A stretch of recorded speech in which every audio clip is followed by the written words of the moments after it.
India news Himachal के ई अधिवेशन में ब्रेक के बाद एक बार फिर से बहुत स्वागत है आपका। एक तरफ तो कोरोना महामारी और उस पर उफान मारती सियासत कई बड़े सवाल खड़े करती है, कई चुनौतियों को हमारे सामने लेकर आई। लेकिन ऐसे में बड़ा सवाल यह है कि क्या आपदा में सियासी अवसर विपक्ष तलाशने की कोशिश कर रहा है और क्या जानबूझकर सरकार को घेरने की कोशिश की जा रही है। सवाल सरकार से भी कि क्या इस संकट काल में अपनी नीतियों के बलबूते प्रदेश को उबार पाई है सरकार। इन तमाम सवालों के जवाब टटोले जाएंगे इस अगले सत्र में, जिसका नाम है कोरोना काल में हिमाचल बीजेपी और प्रदेश सरकार का काम कितना रहा, कैसा रहा और विपक्ष उनसे आखिरकार क्यों सवाल पूछ रहा है। सत्र में चर्चा करने के लिए खास मेहमान हमारे साथ जुड़ रहे हैं हिमाचल बीजेपी प्रभारी अविनाश राय खन्ना साहब हमारे साथ जुड़ रहे हैं। बहुत स्वागत है सर आपका। और सत्र का संचालन करेंगे मेरे सहयोगी Ayush Chitransh. Ayush, over to you. तो धन्यवाद रंजना। जैसा कि हमारी सहयोगी ने आपको बताया कि कोरोना काल के बीच में निश्चित तौर पर चुनौतियां बड़ी हैं और इसी चुनौतियों को किस तरीके से आगे बढ़ाते हुए और किस तरीके से इससे निपटते हुए, जो कि विपक्ष के सवाल हैं, इसलिए चुनौतियां सरकार के स्तर पर भी कई सारी हैं। लेकिन इन चुनौतियों से कैसे निपटा है सरकार ने और इसके आगे भी अभी चैलेंजेस क्या बरकरार हैं, कैसा चुनौतियों भरा ये जो पूरा कोरोना का एक काल रहा है उसमें जो कार्य किए गए हैं सरकार की तरफ से, उसको कैसे आंका जाए, इसी पर चर्चा करते हैं। हमारे साथ अविनाश राय खन्ना जी जुड़ रहे हैं, प्रभारी हैं हिमाचल बीजेपी के। बहुत स्वागत है अविनाश राय खन्ना जी, सबसे पहले तो आपका।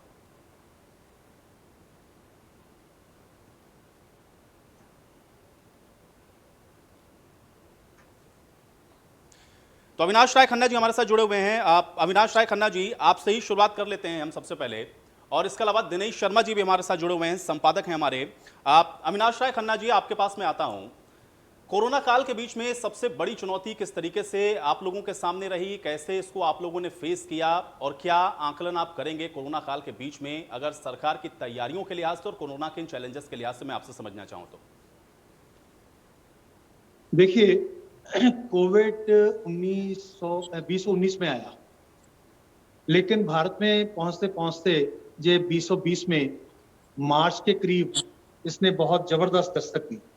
उस समय दुनिया में भी कोई तैयारी नहीं थी, इसके बारे में ज्यादा जानकारी भी नहीं थी, लेकिन फिर भी उस समय देश के प्रधानमंत्री ने जो निर्णय लिया कि किस ढंग से इसकी चेन को ब्रेक किया जाए, वो था लोगों में पहले अवेयरनेस, दूसरा था लोगों में डर की कमी भी ना हो, डरे भी ना लोग, उनका मोरल भी हाई रहे।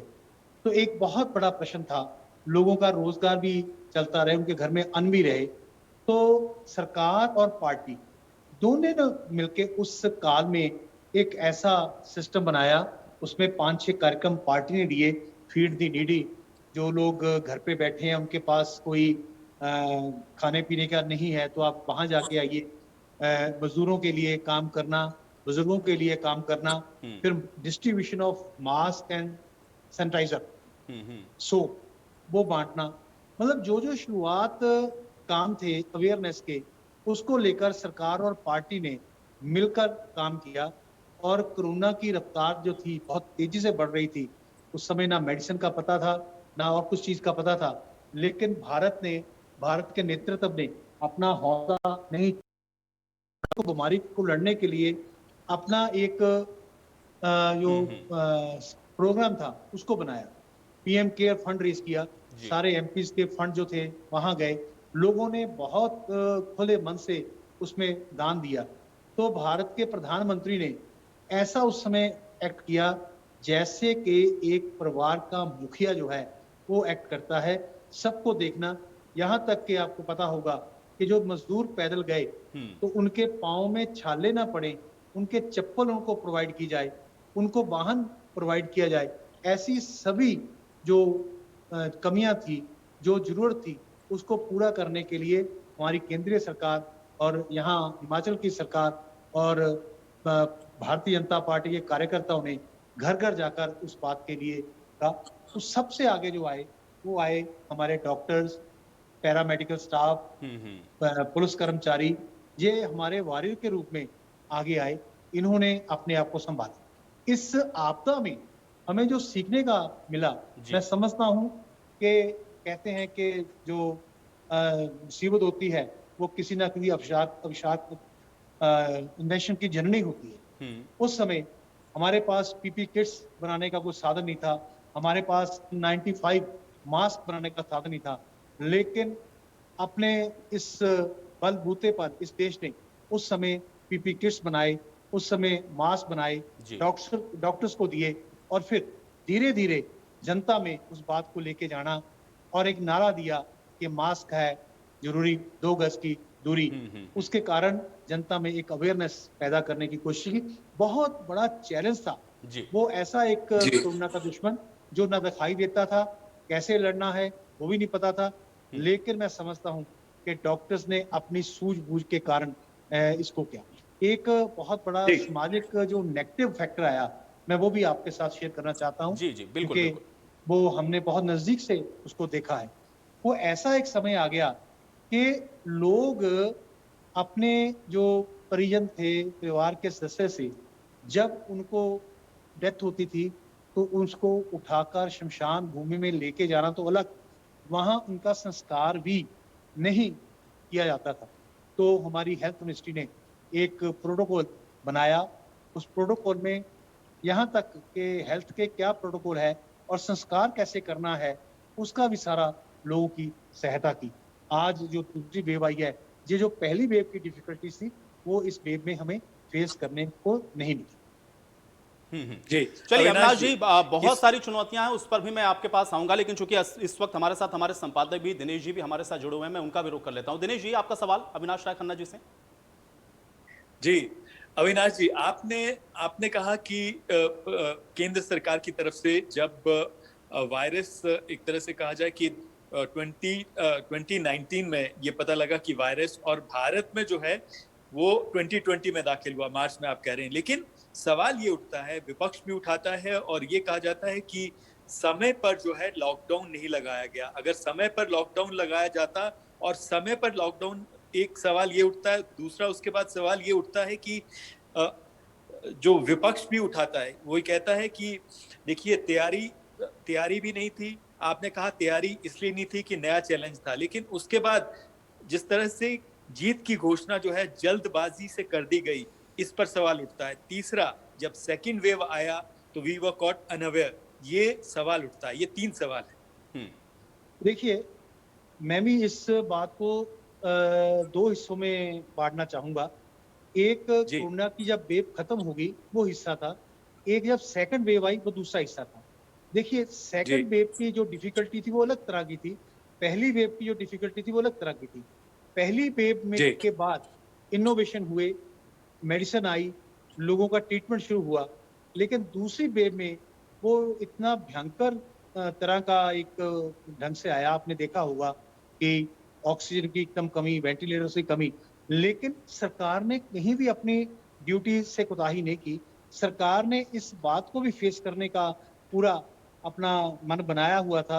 इमीडिएटली ऑक्सीजन जहाँ कमी, वहाँ पहुँचाना, एयर लिफ्ट करना, बाय रोड आना, समुद्री जहाज से आना, कोई भी ऐसा मतलब कहते हैं ना कि रास्ता नहीं था, जहाँ पर सरकार ने काम नहीं किया हो।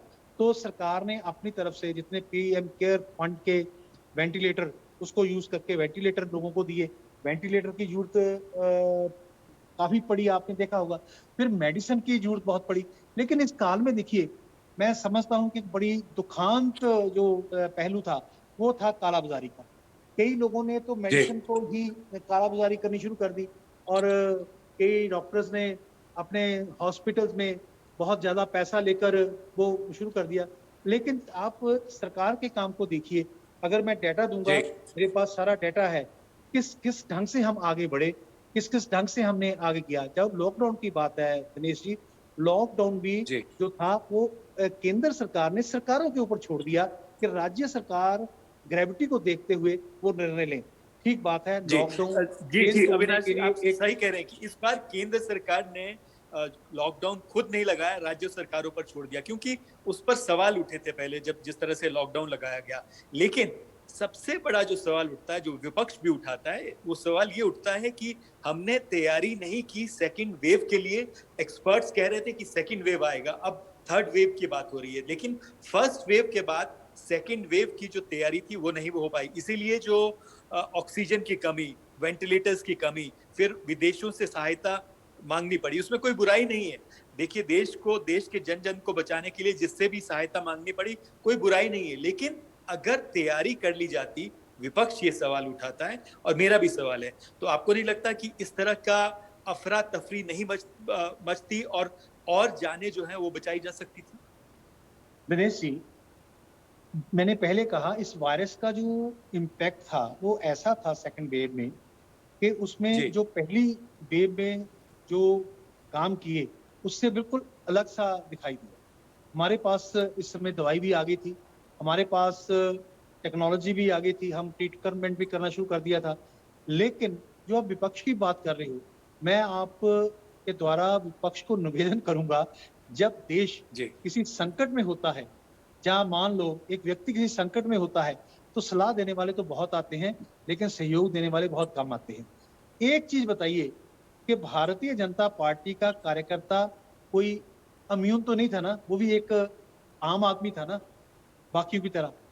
अगर वो अपने प्रोटोकॉल को फॉलो करता हुआ जमीन पे उतरा, सड़कों पे उतरा, लोगों के घरों में गया, तो किसी पार्टी ने हिम्मत जुटाई कि वो भी जाके काम करते। आज 80 करोड़ लोगों को खाना दिया। अभी देखो, अभी समय आया है कि देश के प्रधानमंत्री ने इमीडिएटली जब देखा कि कोरोना से कई परिवार खत्म हुए हैं, उनके बच्चे अनाथ हो गए हैं, उनके लिए इमीडिएटली राहत अनाउंस की है। ये समय पर सही निर्णय लेने वाली सरकार है और उन्होंने सही निर्णय लिए हैं। जो लॉकडाउन की बात मैं बताऊंगा आपको, क्योंकि उस समय ऑलमोस्ट सब जगह वेव आई थी। आपने देखा होगा सेकंड वेव का इम्पैक्ट कहीं बहुत ज्यादा था, कहीं बहुत कम था, कहीं था ही ना, नहीं था।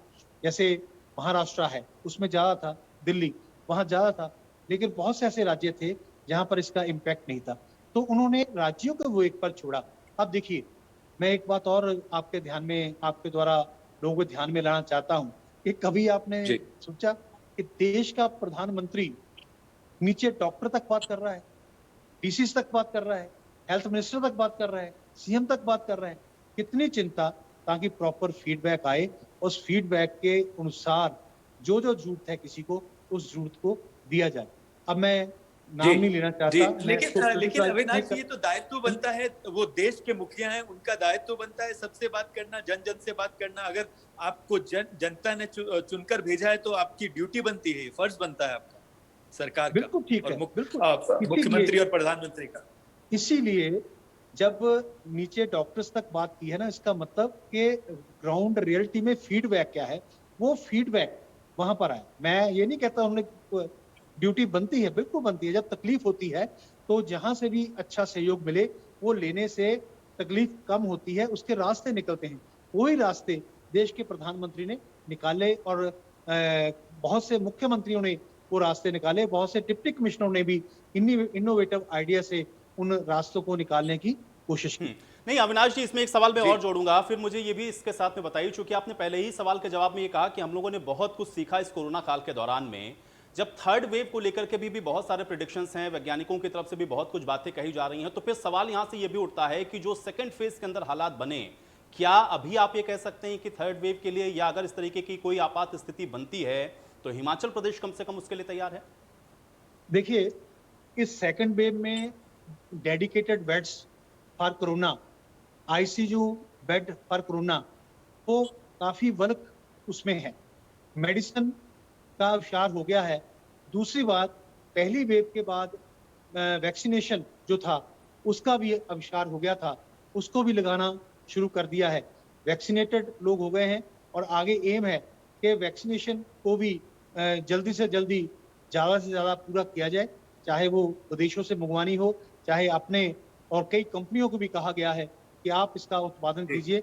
वो भी डीआरडीओ ने तो एक मेडिसिन भी तैयार की है जो ओरली उसको देते हैं तो ऑक्सीजन लेवल भी बढ़ जाता है। और तीसरा काम मैं आपको बताऊं कि अवेयरनेस। देखिए, इसके दो पार्ट है कोरोना के। पहला पार्ट जो है वो अवेयरनेस का है, उसको मैं प्री कोरोना बोलता हूँ। प्री कोरोना के लिए हम सबको मिलकर के कोरोना हो ना, उसके लिए सिर्फ प्रिवेंशन है, प्रोटोकॉल फॉलो करना है। उसके लिए जितना अवेयरनेस हम लोग करेंगे तो हम लोग नहीं बिल्कुल अविनाश जी, निश्चित तौर पर आप लोग कर रहे हैं और उसका इंपैक्ट दिख रहा है, लेकिन सवाल इस बात का भी है, भी आपने चूंकि वैक्सीनेशन का जिक्र किया तो उसी से रिलेटेड सवाल है। वैक्सीनेशन को लेकर के इस समय की स्थितियां मौजूदा कम से कम हिमाचल प्रदेश के अंदर, और वैक्सीनेशन जिस तरीके से होना चाहिए या जिस स्तर पर होना चाहिए, या फिर वहां पर जो कमियां आ रही हैं वैक्सीन को लेकर के, उसको लेकर के आप लोग उसकी क्षतिपूर्ति करने के लिए या उसको सही तरीके से ट्रैक पे लाने के लिए क्या प्लान कर रहे हैं और कैसे इसको और तेजी के साथ करेंगे? क्योंकि आपने ही कहा कि वैक्सीनेशन है हमारे पास, लेकिन वो वैक्सीनेट हो जाए लोग, ये एक बड़ा चैलेंज है। अविनाश जी, क्या तैयारी है इसको लेकर के? देखिए, आपने देखा होगा वैक्सीनेशन के भी 1-2 स्टेजेस बनी। पहली स्टेज थी 45 के ऊपर की, फिर देखा कि नहीं 18 साल से भी लगनी चाहिए, उसको लगाना भी शुरू किया।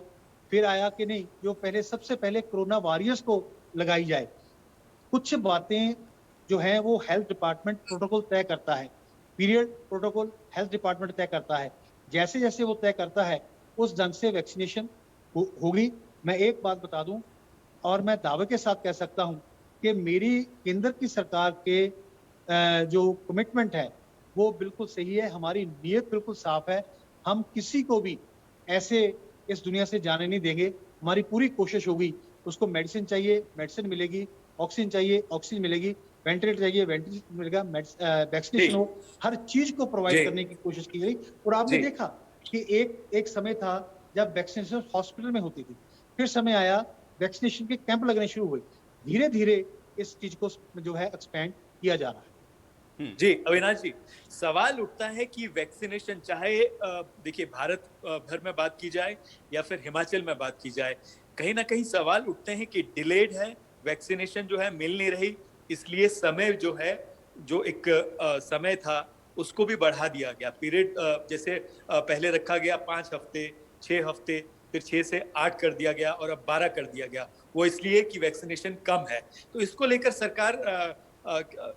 सरकार ने क्या आगे के लिए सोचा? आपने तो कहा कि ये राज्यों के ऊपर छोड़ दिया, लेकिन केंद्र को कहीं ना कहीं दायित्व तो नहीं लेना चाहिए था कि वो मुहैया करवाता राज्य सरकारों को वैक्सीनेशन, चाहे निजी यहाँ पर जो है भारत में कंपनीज हैं या भारत से बाहर जो कंपनीज हैं उनसे, इस पर एक नीति बननी चाहिए थी, इस पर कोई एक ठोस पॉलिसी बननी चाहिए थी। आपको लगता है कहीं ना कहीं उसकी कमी रह गई? नहीं, उसके लिए देखिए, मैंने कहा ना कि हर घटना, हर इंस्टांस, हर कोई महामारी कुछ ना कुछ आती है। तो आज बहुत सी कंपनियों को ये लाइसेंस दिए गए हैं बनाने के लिए, और डीआरडीओ ने पहल की है कि हम लोग एक ओरल जो हम मुंह से पी सकते हैं वैसी एक ऑक्सीजन इंक्रीज करने के लिए मेडिसिन बन जाए। इन्वेंशन भी चल रही है, प्रोडक्शन भी चल रही है, कंपनियों को लाइसेंस भी दिए जा रहे हैं, और ज्यादा से ज्यादा लोग जो हैं वो इस मेडिसिन को बनाने में, डिस्ट्रीब्यूशन में काम पे लगे हुए हैं। ऐसी मैंने कहा ना, कोई ऐसी कमी हम जो है आने नहीं देंगे, लेकिन इसके लिए हम सबको एक दूसरे का सहयोग करना। बिल्कुल, लेकिन अवेयरनेस की बात की आपने, अविनाश जी आपने अवेयरनेस की बात की, आपने कहा कि कहीं ना कहीं अवेयरनेस की जो है कमी रह गई। आपको क्या लगता है किस स्तर पर अवेयरनेस की कमी रह गई? क्या सही से संदेश जो है केंद्र सरकार नहीं दे पाई, राज्य नहीं दे पाई, या फिर मीडिया के जरिए जो है कहीं ना कहीं संदेश देने में, अवेयरनेस लाने में कमी है? देखिए, केंद्र सरकार ने बहुत प्रोटोकॉल तय किए और बार बार आपके द्वारा, कार्यकर्ता द्वारा उस बात को फैलाने की कोशिश की, बताने की कोशिश की, लेकिन लोगों के मन में कहीं ना कहीं वहम थे कि मास्क लगाने से क्या होगा, हाथ धोने से क्या होगा। लेकिन जैसे जैसे ये बीमारी आगे कुछ बढ़ी तो लोगों ने भी अब इसको अपने हिस्सा, जिंदगी का पार्ट बनाया।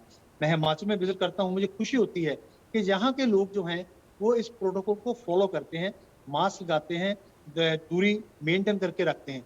हमारी तरफ से 1% भी कमी ना रही है ना रहेगी। बार बार सोशल मीडिया के द्वारा, प्रेस के द्वारा, फिजिकली जाकर, वेबिनार द्वारा हम इस बात को, बीसी द्वारा इस बात को लोगों तक पहुंचाने की कोशिश कर रही हूँ। जी, दो सवाल उठते हैं अविनाश जी। एक तो वैक्सीनेशन जो है सिर्फ हॉस्पिटल्स में क्यों? अब इस पर जो है एक तरह से कई राज्यों ने जो है वो पॉलिसी चेंज की है। हॉस्पिटल से बाहर दूसरे सेंटर्स में, ये कहा जाए कि एजुकेशन सेंटर्स में, या अब जो है घर घर तक वैक्सीनेशन। तो क्या हिमाचल में भी ऐसा होगा? आपको नहीं लगता कि हिमाचल में भी वैक्सीनेशन जो है हॉस्पिटल्स तक ना सीमित रह जाए, बल्कि गांव, क्योंकि गांव अफेक्टेड है, गांव तक पहुंचे वैक्सीनेशन? आपने देखा हुआ कि वैक्सीनेशन सेंटर जो हैं वो अलग अलग जगह बनाए गए हैं। आपने भी मुझे एक सुझाव दिया था कि किसी खुली जगह में लगाया जाए, उससे जो दूरी है वो भी बनी जाएगी। वो मैंने उसी समय ये सुझाव, एक मीटिंग हुई थी उसमें दे दिया है। और दूसरा, उस पे फ़ॉलो अप भी शुरू हो गया है कि कई जगह रेस्ट हाउस में लगाए गए जहाँ स्पेस ज़्यादा था। हॉस्पिटल से निकल कर जनता के बीच में भी लगाने का प्रोसेस जो है वो शुरू हुआ है। जी। अब अविनाश जी, अब एक और बात है कि आर्थिक तौर पर अनलॉक करना जो है हिमाचल ने शुरू कर दिया। आपको लगता है कि ये समय जो है धीरे-धीरे अनलॉक करने का सही दिशा में जो है हिमाचल सरकार जो है ये फैसला ले रही है और आर्थिक तौर पर पटरी पर हिमाचल लौटे? क्योंकि टूरिज्म सेक्टर हो गया, दूसरे सेक्टर्स हो गए, बहुत ज़्यादा प्रभावित हुए हैं, अफेक्ट हुए हैं।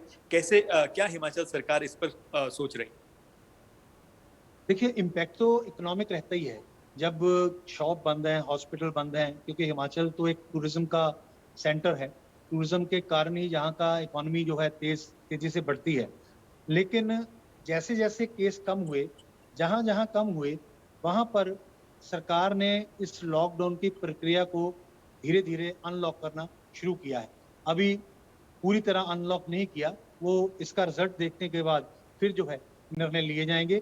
कैबिनेट मीटिंग होगी, उसमें जो फीडबैक आएगा, मेडिकल एक्सपर्ट्स का जो फीडबैक आएगा, एडमिनिस्ट्रेशन का जो फीडबैक आएगा, उसके बाद अनलॉक की प्रक्रिया को आगे कैसे बढ़ाया जा सके, उसका फैसला लिया जाएगा।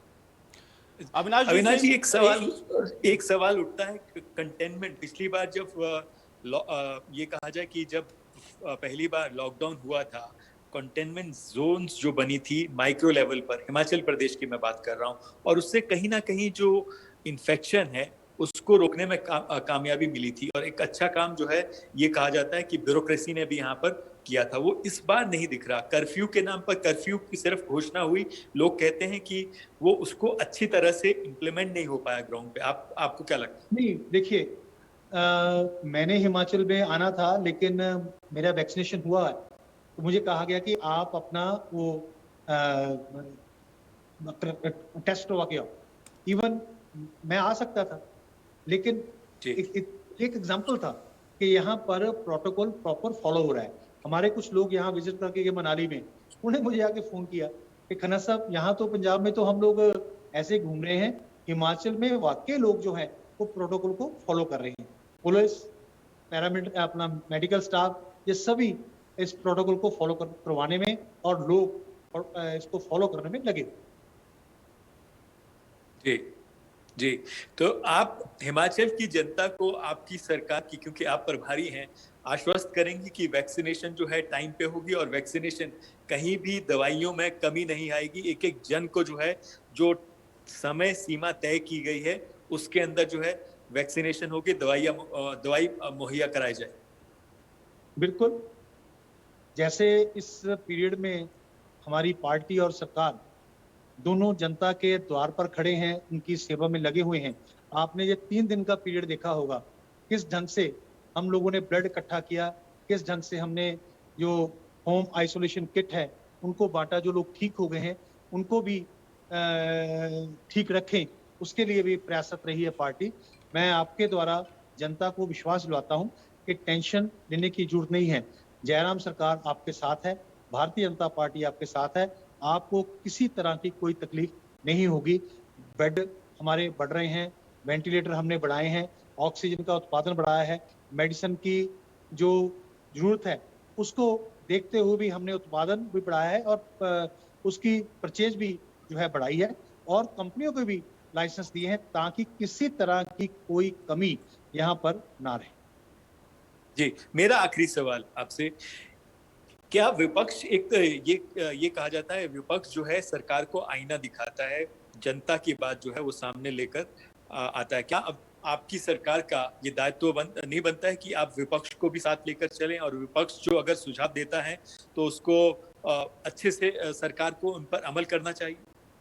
बिल्कुल, देखो, अच्छे मैंने सुझाव। पहले कहा, बिल्कुल जो भी अच्छा सुझाव हुआ उस समय उसको मानने में कोई डिफिकल्टी नहीं है, लेकिन इस काल में पॉलिटिक्स होना नहीं चाहिए, राजनीतिक फायदा लेना नहीं चाहिए।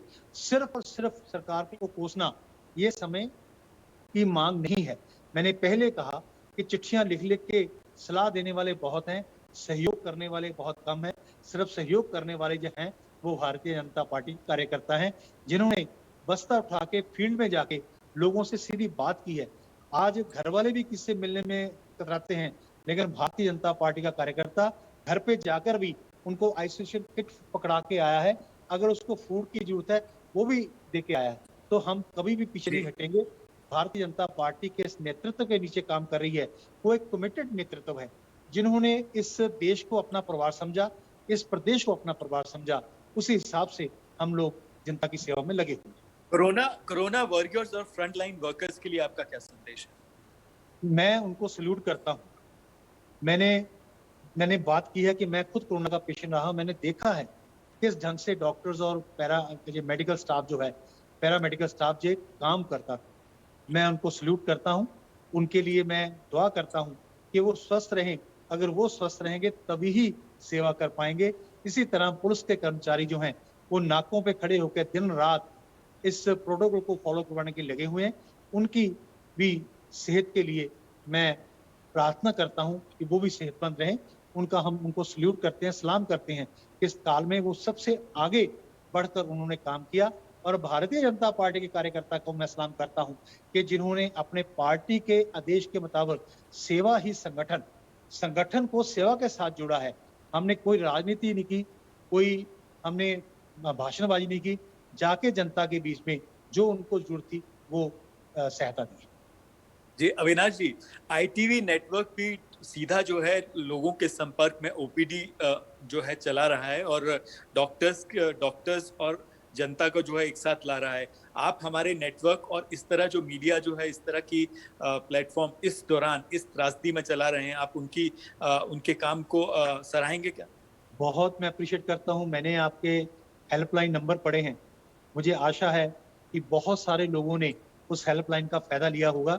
आप सबसे आगे आए हैं, उसके लिए मैं साधुवाद देता हूं, बधाई देता हूं और चाहूंगा, देखिए आप भी कोरोना वॉरियर हैं। मैं आपको बता दूं, मैंने जब कई बार पत्रकारों से बात होती है तो उनसे मैं रिक्वेस्ट करता हूं, मेरे घर में कई बार इंटरव्यू लेने आते हैं तो उनको मैं मास्क और साबुन दे के भेजता हूं कि हम कहीं जाए ना जाएं, लेकिन आप जनता के बीच में भी जाते हैं, आप किसी क्राउड एरिया में भी जाते हैं, तो आप अपने आप को बचा के रखिए। मैं आपसे भी दिनेश रिक्वेस्ट करता हूं, आपकी टीम भी सारे काम करते हुए भी आप भी अपने आप को बचा के रखें। आप भी एक तरह का कोरोना वॉरियर का काम करते हैं।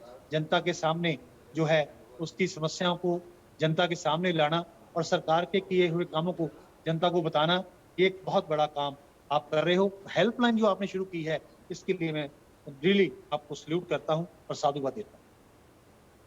बहुत बहुत धन्यवाद अविनाश राय खन्ना जी, हमसे बातचीत करने के लिए, हमारे साथ जुड़ने के लिए। और उम्मीद करता हूं कि हिमाचल प्रदेश में आपकी जो सरकार है, जो जन जन तक दवाई पहुंचनी है, वो जल्द जो है समय से सीमा से जो है वो दवाई पहुंचे और दवाई भी जो मुहैया करवानी है या जो आपकी तरफ से वादे किए गए हैं अभी जो सबसे पहले त्रासदी से निपटने के लिए, वो आपकी सरकार पूरा करे। बहुत बहुत धन्यवाद आपका।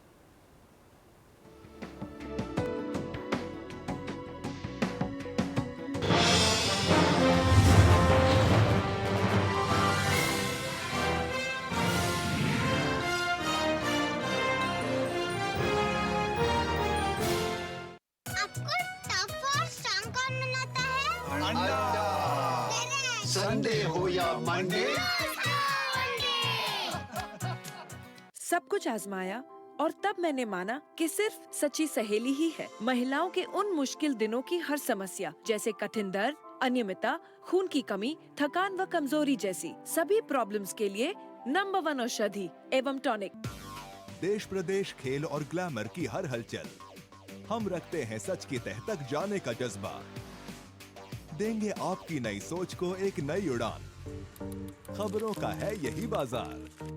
आज समाज, पंजाब और हरियाणा का भरोसेमंद अखबार।